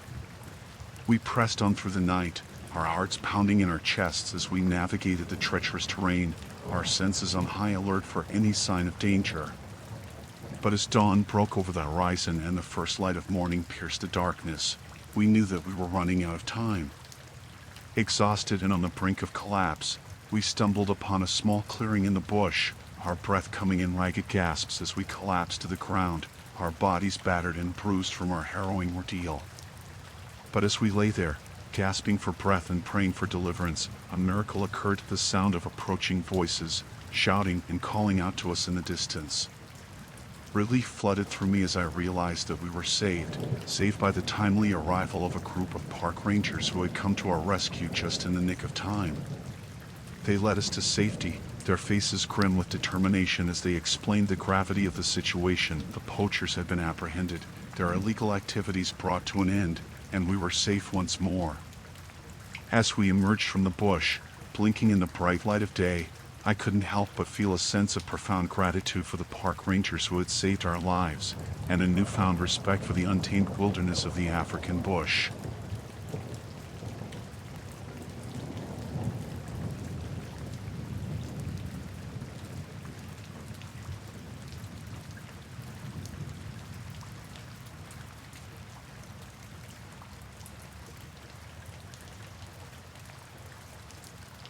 I was out camping by a remote lake in Minnesota, seeking some peace and solitude away from the hustle and bustle of city life.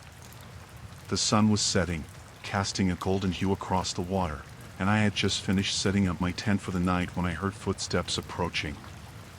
I turned to see a man standing at the edge of my campsite, his expression stern and his eyes piercing. He insisted that I leave immediately, warning me that it wasn't safe to stay here alone. I was taken aback by his sudden appearance and his urgent tone, but I brushed off his concerns, assuming he was just a local trying to look out for me. But as the night wore on and darkness fell over the lake, I couldn't shake the feeling of unease that had settled over me. I couldn't help but wonder why the man had been so insistent that I leave, and what dangers he thought lurked in the wilderness around us.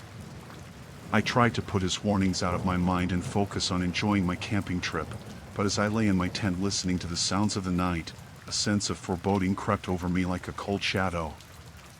I couldn't shake the feeling that something was terribly wrong, that I was now alone out here in the wilderness. As the hours passed, I drifted in and out of sleep, my dreams haunted by visions of shadowy figures lurking in the darkness. But every time I woke, the campsite was silent and still, and I told myself that it was just my imagination playing tricks on me. But then, in the dead of night, I was jolted awake by the sound of footsteps outside my tent. I lay frozen in fear as I listened to the sound of someone moving around my campsite, their footsteps heavy and purposeful. I strained my ears, trying to catch any clue as to who or what was outside, but all I could hear was the pounding of my own heart in my chest. I knew I had to act fast if I wanted to survive the night, so I reached for my flashlight and prepared to confront whoever was out there.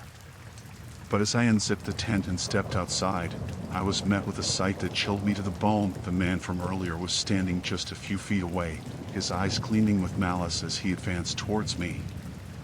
I stumbled backwards, my heart racing in terror, as the man's threats became all too real.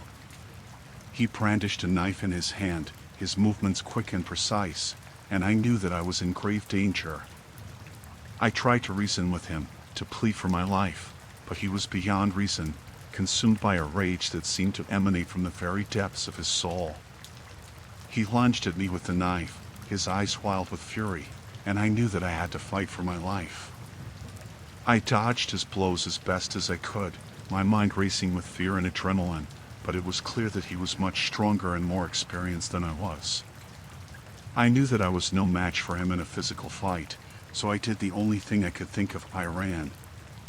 I sprinted through the darkness, my heart pounding in my chest, as I fled into the wilderness, desperate to escape the man who was trying to kill me. I stumbled and fell several times, my body bruised and battered from the rough terrain, but I refused to give up. I ran for what felt like hours, the sounds of pursuit echoing in my ears, until finally, just as dawn was breaking over the horizon, I stumbled upon a ranger station deep in the heart of the forest. I collapsed on the doorstep, my breath coming in ragged gasps, as I pleaded for help. The rangers listened to my story with grave concern, their faces grim with determination as they set out to apprehend the man who had tried to kill me. They assured me that I was safe now, but they would not rest until the man was brought to justice. And as I lay there, shaken but alive, I couldn't help but feel an overwhelming sense of relief wash over me. I had survived the night, escaped from the clutches of a madman, and lived to tell the tale.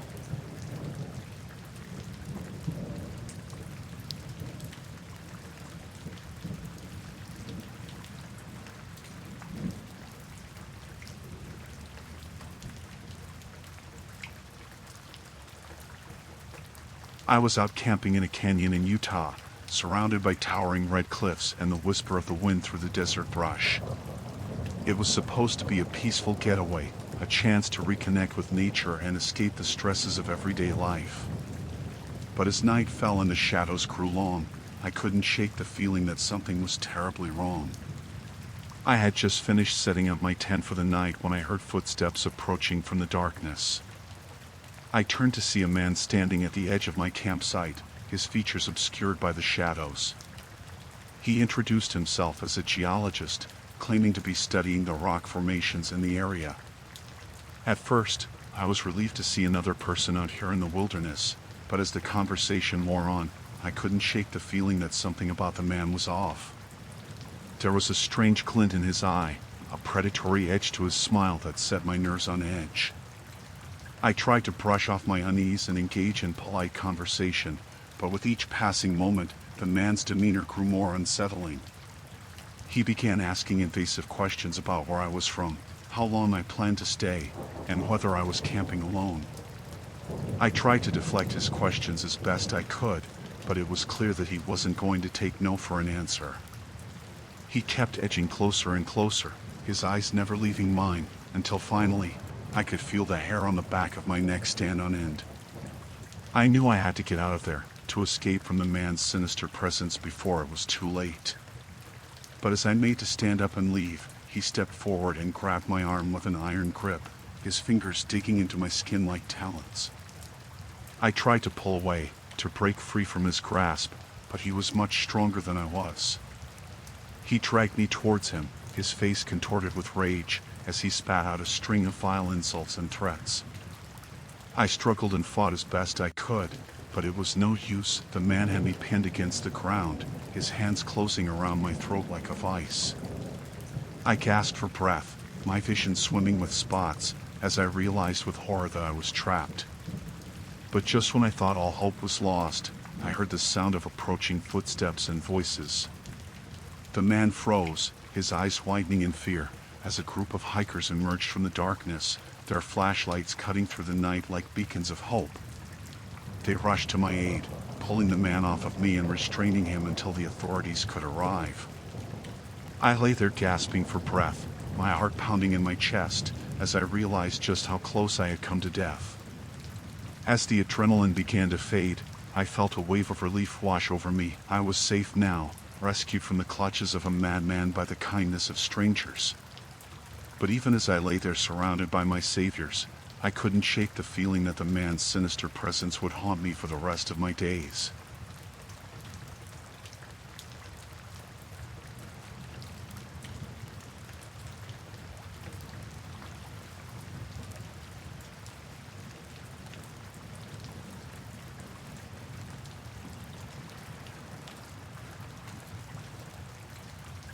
I decided to go wild camping in this hidden valley in New Zealand, far away from the usual tourist spots. It was supposed to be an escape from everything, a break from my hectic life. I found a secluded spot after hiking for hours, set up my tent near a small stream, and started a fire. The silence was peaceful, only the sounds of nature around me. As the sun began to set, I felt a sense of calm wash over me. It was just me in the wilderness. As the night came, I sat by the fire, enjoying the stars. It was around then I first felt it. You know that feeling when you're sure someone's watching you? I brushed it off, thinking it was just my mind playing tricks. But the feeling wouldn't go away. I scanned the tree line, trying to see if anyone was there, but it was too dark. I tried to shake off the unease and went to sleep. But sleep didn't come easy. Every rustle of leaves or snap of a twig jolted me awake. I told myself it was just animals. It had to be. But deep down, I wasn't so sure. The next morning, I found footprints near my campsite. Human footprints. They were fresh, and definitely not mine. Panic set in. I looked around, shouting to see if anyone would answer, but the forest was silent. I decided to pack up and leave. As I was gathering my things, I caught sight of something shiny on the ground. A small, silver lighter. It wasn't mine. Someone had been here. I tried to stay calm, telling myself that maybe it was just a hiker passing by. But why didn't they say anything? Why watch me from a distance? The questions kept racing through my mind. I decided to head back towards the trail I came from. But the feeling of being watched wouldn't leave me. I moved quickly, keeping my eyes on the dense trees around me. Every now and then, I'd catch a glimpse of something moving between the trees. It was too fast to see clearly, but I knew I wasn't alone. My heart pounded as I picked up my pace. I kept telling myself to stay calm, to keep moving. The sun was high in the sky, but the forest was still dark and dense. I was starting to get tired, but I couldn't stop. I felt like if I stopped, they'd catch up. I didn't know who they were, but I didn't want to find out. The trail seemed endless, and I was beginning to worry I'd gotten lost. Suddenly, I heard a branch snap behind me. I spun around, my heart in my throat. There was no one there, but I knew I wasn't imagining it. I started to run. I knew it wasn't smart, but fear took over.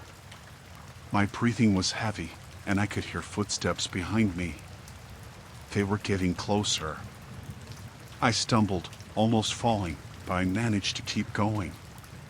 My legs were burning, and my lungs felt like they were on fire. I could hear the footsteps right behind me. I glanced back and saw a figure in the distance, moving fast. They were closing in. I pushed myself harder, feeling the branches scratch at my face and arms. I didn't care. I had to get away. I saw a small hill up ahead and scrambled up it, hoping to get a better view.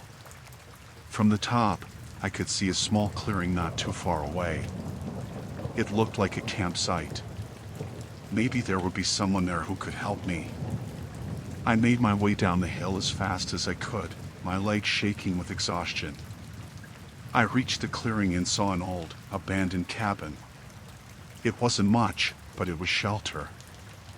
I ran to it, hoping the door was unlocked. It was. I slipped inside and bolted the door behind me. The cabin was dark and musty, but it felt safer than being out in the open. I looked for something to defend myself with and found an old, rusted knife.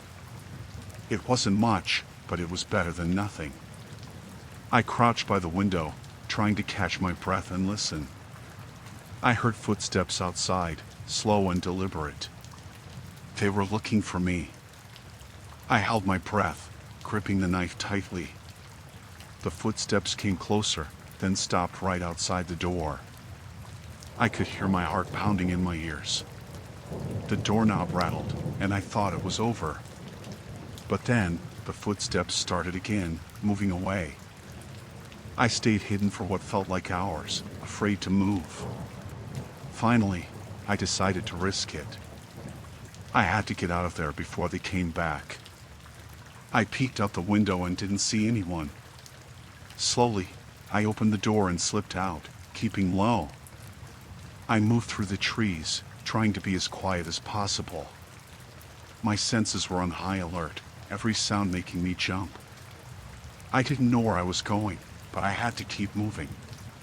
The sun was starting to set again, and I knew I couldn't spend another night out here. I came across a small river and followed it, hoping it would lead me to safety. It was getting darker, and I could feel the panic rising again. Then, I saw it, a road. I almost cried with relief. I stumbled out of the forest and onto the road, looking for any sign of help. In the distance, I saw headlights. I waved my arms, desperate to get their attention. The car slowed down and stopped. A man got out and asked if I was okay. I told him everything, my words tumbling out in a rush. He looked worried but told me to get in. He drove me to the nearest town, where I finally felt safe. I never found out who was watching me or why. The police took my statement, but there wasn't much they could do. I still think about it sometimes, the fear and the unknown. I've never been back to that valley, and I don't think I ever will.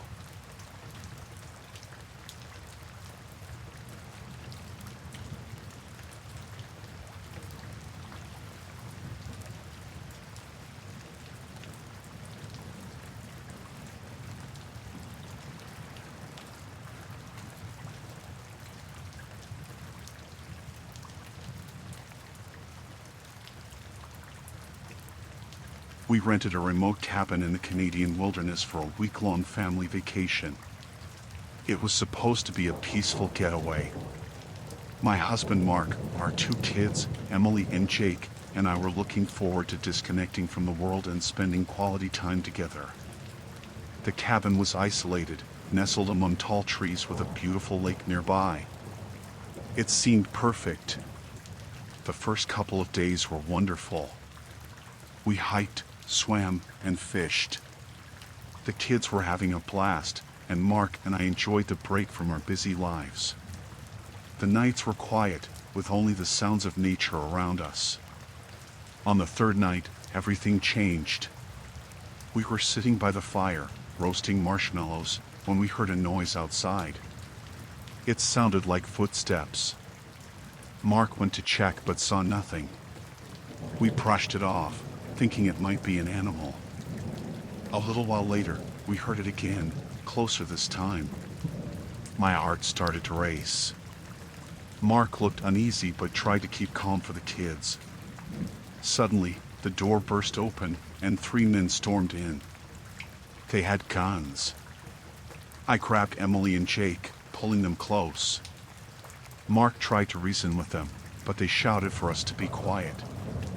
One of them, the leader I guessed, told us they needed a place to hide for a while. They were on the run, and we were their unlucky hosts. They tied Mark and me up, keeping the kids close to us. My mind raced with fear and desperation. The leader, a tall man with a scar on his face, told us if we cooperated, we wouldn't get hurt. I tried to believe him, but I could see the coldness in his eyes. They took turns watching us.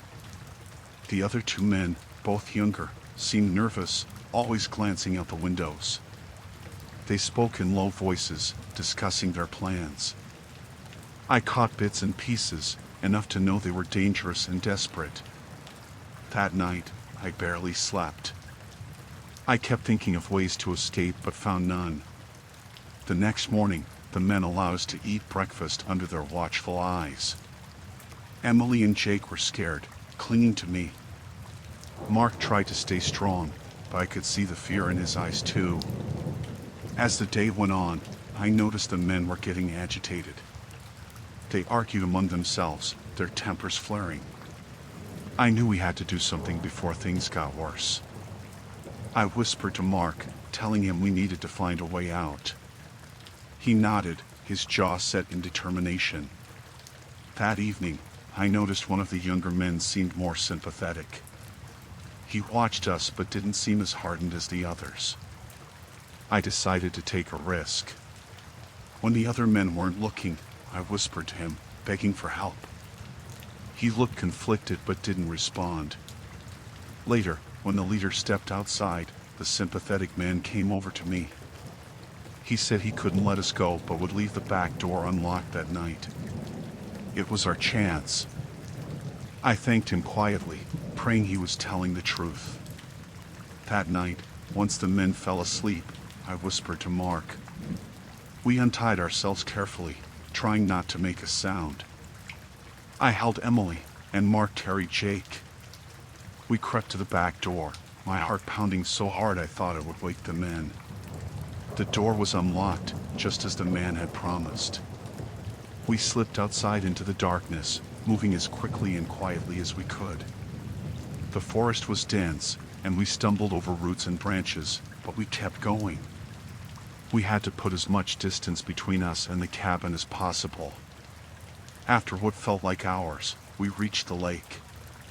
We followed its edge, knowing it would lead us back to civilization. The kids were exhausted, but they were brave, not making a sound.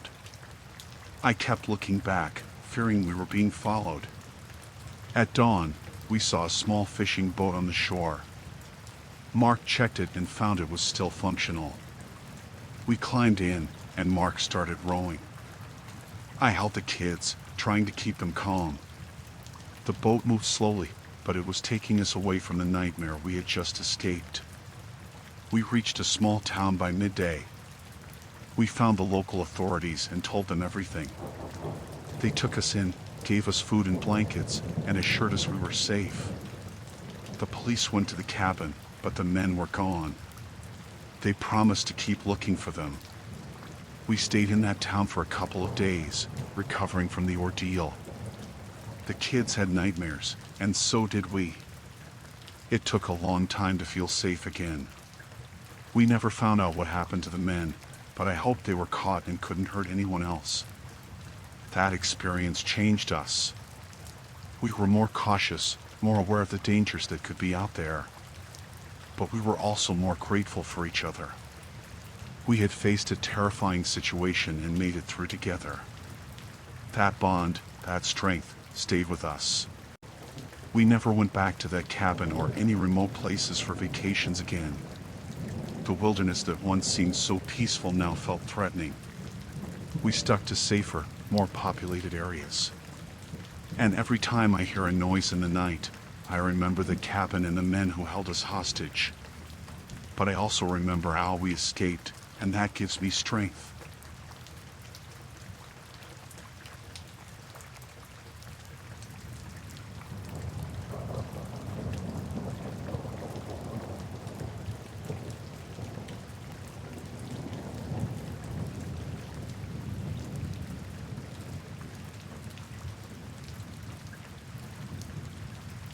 I decided to explore a cave in the Appalachian Mountains. I had always been into hiking and exploring, and this was supposed to be an exciting adventure. I'd heard about this cave from a local, who said it was off the beaten path and not many people knew about it. That sounded perfect to me. The hike to the cave took most of the morning. The path was narrow and winding, and I had to climb over rocks and fallen trees. By the time I reached the entrance, I was tired but eager to explore. The cave mouth was wide, and I could feel the cool air coming out of it. I switched on my flashlight and stepped inside. The cave was bigger than I expected. The walls were damp, and the ground was uneven. I moved slowly, watching my step. The air was cool, and it smelled like earth and moss. The deeper I went, the darker it got, and soon the only light was from my flashlight. I felt a sense of excitement and a bit of fear, too. It was just me in the cave. I had been inside for about an hour when I heard voices. At first, I thought it was just my imagination, but then I heard them again, clearer this time. Men's voices echoing through the tunnels. I froze, my heart pounding. Who would be down here? I turned off my flashlight, not wanting to be seen. The darkness was complete, and I felt my way to the wall, pressing against it. The voices were getting closer. I could hear them talking, but I couldn't make out what they were saying. I held my breath, trying not to make a sound. As they got nearer, I could hear the clinking of metal and the thud of footsteps. I peeked around the corner and saw them. There were 3 men, all armed. They had flashlights and were carrying bags. They looked rough, like they had been hiding out for a while. I realized I had stumbled onto something dangerous. These men weren't just explorers like me. They were using the cave as a hideout. I needed to get out of there, but I couldn't let them see me. I waited until they moved past, then slowly started to backtrack. My heart was racing, and I kept glancing over my shoulder, expecting to see them following me. I moved as quietly as I could, but every sound seemed magnified in the silence of the cave. I was almost to the entrance when I heard a shout behind me. They had noticed something was off. I broke into a run, not caring about the noise anymore. The entrance was in sight, but I heard them coming after me. Their footsteps echoed, getting louder and closer. I burst out of the cave and into the daylight, my eyes struggling to adjust after the darkness. I didn't stop running. I headed down the mountain, stumbling over rocks and roots. I could hear them behind me, yelling at each other. They were fast, and I knew I had to find a place to hide. I spotted a thicket of bushes and dove into it, crouching down and trying to control my breathing. The men ran past, still shouting. I stayed hidden, not daring to move. My heart was pounding so hard I thought they might hear it. After a few minutes, their voices faded, but I didn't come out right away. I waited, making sure they were really gone. When I finally crawled out of the bushes, I was scratched and covered in dirt, but I was alive. I needed to get back to town and tell someone what I'd seen. I started moving again, this time more carefully. I didn't want to run into them on the way down. It took me a few hours to reach the trailhead. The whole time, I kept looking over my shoulder, expecting them to jump out at me. When I got to my car, I didn't waste any time. I drove straight to the nearest town and found the police station. I told them everything, about the cave and the men. They listened and took notes, then said they would check it out. They thanked me and told me to stay in town until they had investigated. I agreed, too shaken to argue. That night, I stayed in a motel, unable to sleep. I kept replaying everything in my mind, wondering how close I had come to being caught. The next day, the police told me they had found the cave and the men, who were wanted for several crimes. They had been using the cave as a hideout for weeks. Knowing they were caught helped me feel a bit safer, but the experience stayed with me. I had always loved exploring, but now I was more cautious. I still hiked, but I stayed on well-known trails and avoided going off alone. The mountains, which had once seemed so inviting, now felt a bit more dangerous. But I learned a lot from that experience. I learned to trust my instincts and to be aware of my surroundings. And I learned that even in the most beautiful places, danger can be lurking. I never went back to that cave, and I never told anyone else about it. The memory was enough, and the lesson it taught me was one I wouldn't forget. It's a big world out there, and not everything in it is safe.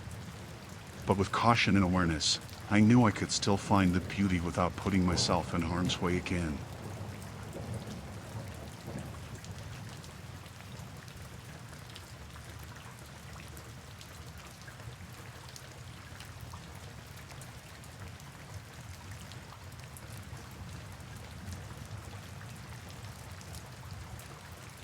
We planned a camping trip to a spot in California we'd heard about from some friends.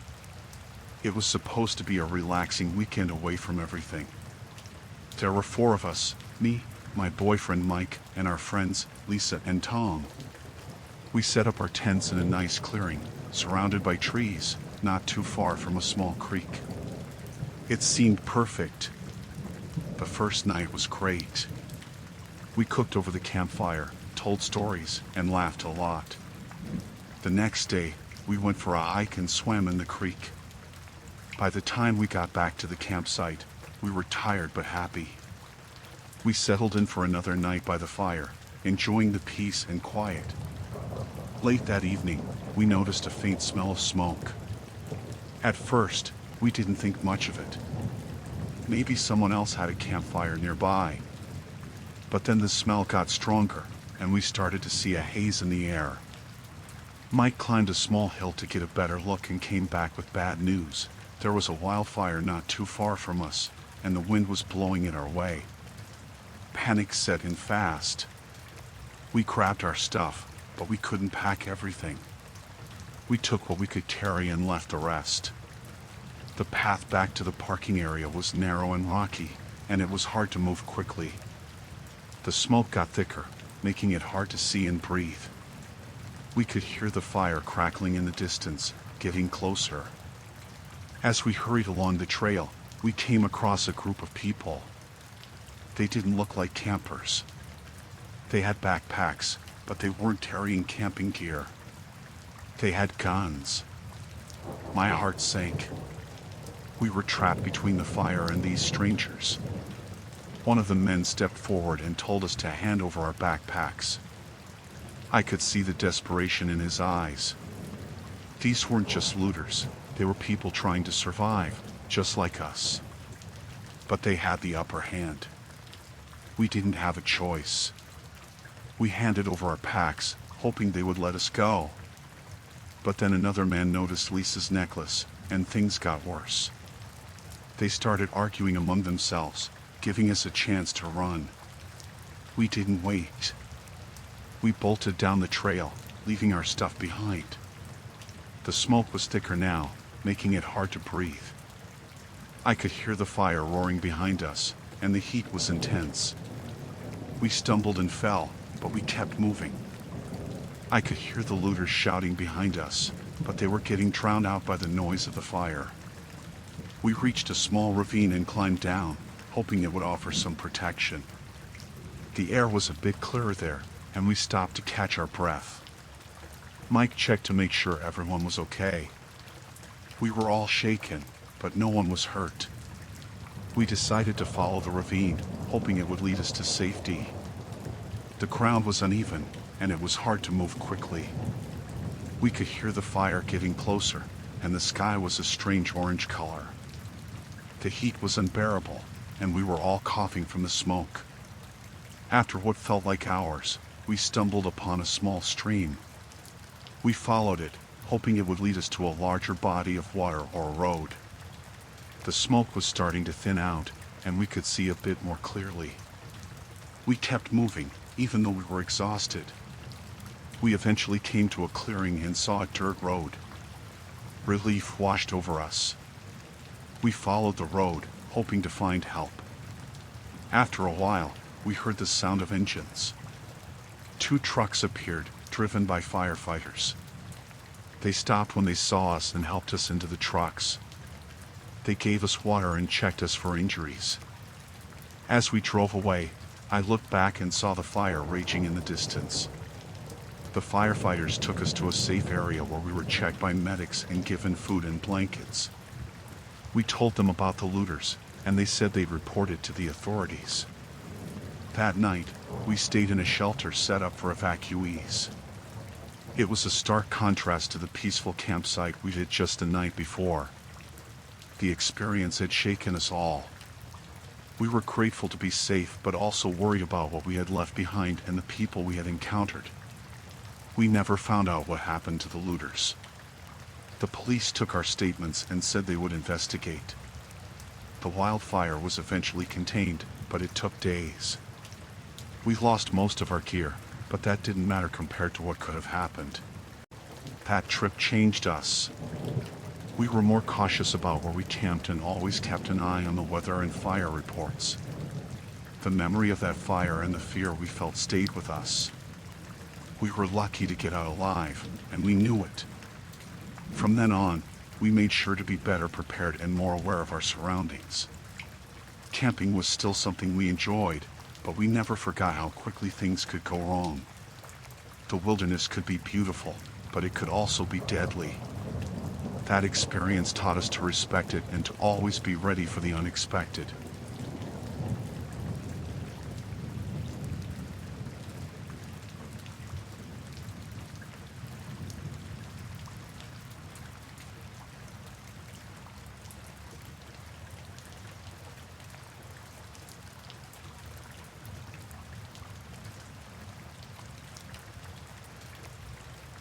I was hiking near an old mine in Nevada, just trying to get away for a bit. The area was remote, quiet, and perfect for clearing my head. I'd always been drawn to places like this, places that felt untouched and wild. The sky was clear, and the sun was bright, making the barren landscape look almost beautiful. I had heard about the mine from some locals in the small town nearby. They said it had been abandoned for years, a relic from the gold rush days. I was curious, so I decided to check it out. The entrance was easy to find, a dark hole in the side of a rocky hill. I had a flashlight with me, just in case I felt brave enough to go inside. Standing at the entrance, I hesitated. It was dark and cool inside, a stark contrast to the hot desert sun. Taking a deep breath, I switched on my flashlight and stepped in. The walls were rough, and the air was stale. It smelled like dust and old, wet rock. The tunnels were narrow and twisted, and I had to move carefully. My footsteps echoed, making me feel like I wasn't alone. I kept going, deeper into the mine, fascinated by how silent it was. After a while, I came across a wider area, a sort of open chamber. That's when I saw the first sign that something was wrong. There were supplies scattered around, canned food, water bottles, a sleeping bag. It looked like someone was living here. My heart started pounding. This wasn't just an abandoned mine. Someone had turned it into a hideout. I turned off my flashlight and stood still, listening. That's when I heard footsteps, coming from deeper in the mine. They were slow and deliberate, getting closer. I panicked and ducked behind a large rock, trying to make myself as small as possible. The footsteps stopped, and I held my breath, afraid to move. A man walked into the chamber. He was tall, with a rough beard and dirty clothes. He looked like he hadn't seen a shower in weeks. He carried a gun. I realized I was in serious danger. This wasn't just some homeless guy. He was hiding out for a reason. I needed to get out of there, but I couldn't let him see me. I waited until he turned and walked back the way he came. Slowly, I started to move, staying low and close to the walls. My heart was pounding so hard I thought he might hear it. I retraced my steps, trying to remember the way out. The tunnels all looked the same, and in my panic, I took a wrong turn. I found myself in a dead-end tunnel. I turned around, hoping to find another way, but then I heard the man's voice. He was talking to someone, maybe on a radio. I pressed myself against the wall, listening. He was saying something about needing more supplies and that he'd be moving soon. I couldn't hear the response, but it was clear he was now alone. The thought of more people like him made my blood run cold. I had to find a way out before they found me.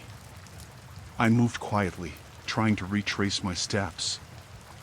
I kept my flashlight off, relying on my memory and the faint light filtering in from somewhere. The mine felt like a maze, and every step I took made me more anxious. Finally, I saw a faint light ahead. The exit. Relief washed over me, but I knew I wasn't safe yet. I moved faster, but still quietly. As I got closer to the exit, I heard the man's footsteps again, this time quicker, more urgent. He was coming back. I darted into a side tunnel, hoping he wouldn't see me. He passed by, muttering to himself. I waited until his footsteps faded, then made my move. I ran towards the exit, not caring about the noise anymore. I just needed to get out. Bursting into the sunlight felt like a rebirth. I didn't stop running until I was far from the mine. My heart was still racing, and my mind was spinning. I looked back, half expecting to see him following me, but there was no one there. I made my way back to town as quickly as I could. I found the local sheriff and told him everything. He listened, his face growing serious. He said they had been looking for a fugitive in the area, a dangerous man wanted for several crimes. They organized a search team and went to the mine, but by the time they got there, the man was gone. He had left behind his supplies, but there was no sign of him. The sheriff thanked me for the information and told me to stay out of the area for my own safety. The experience shook me. I had always loved exploring, but now I was more cautious. The memory of that dark mine and the man with the gun stayed with me. I knew I had been lucky to escape. From then on, I made sure to tell someone where I was going and always carried a phone with me. Exploring was still a passion of mine, but I respected the dangers more. The world is full of hidden places, and not all of them are safe. I learned that the hard way. But I was alive, and that was what mattered.